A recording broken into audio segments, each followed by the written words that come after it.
holding on and letting go. We live in a world that prizes possessions, hence we tend to hold on to things. Do you remember the last time you moved? How much of your stuff did you hold on to? How much did you let go? And if you let go of anything, how did that feel? Personal possessions are perhaps the most obvious examples of holding on and letting go. Yet personal relationships can be even more dramatic example of holding on to and letting go of things. More than our personal possessions, we tend toward holding on to our personal relationships with even greater verve. We tend toward clinging to our relationships, and when we let go of relationships, if we do, our response can be far more dramatic than with personal possessions. More than personal possessions or personal relationships, the most vivid experience I've witnessed of holding on and letting go is with what we call life in the embodied state.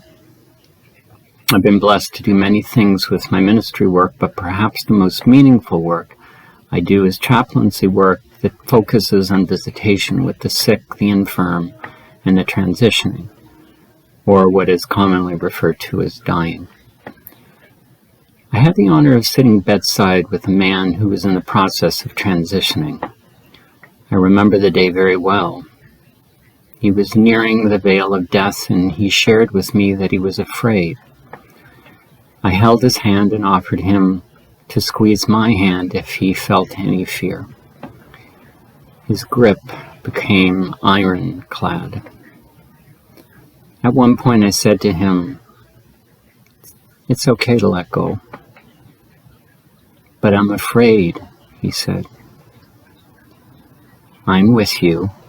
I will remain with you to the end of your time here." His eyes opened and I could see his fear lessening. "Where am I going?" he asked. "You aren't going anywhere. You will simply remember a state of being that has always been with you. It is a state in which you will know nothing but peace and love." And with those words, he closed his eyes and journeyed through the veil of death. His grip on my hand weakened. A sense of peace washed over his body. This man's ultimate peace was in letting go of embodied life itself. He clung to his life. He was afraid to let go. But in letting go, he was offered the greatest gift of remembering life in its purest sense, without our myriad of illusions cast upon it. What are you holding on to in your life? How are you holding on? What is it you need to let go of?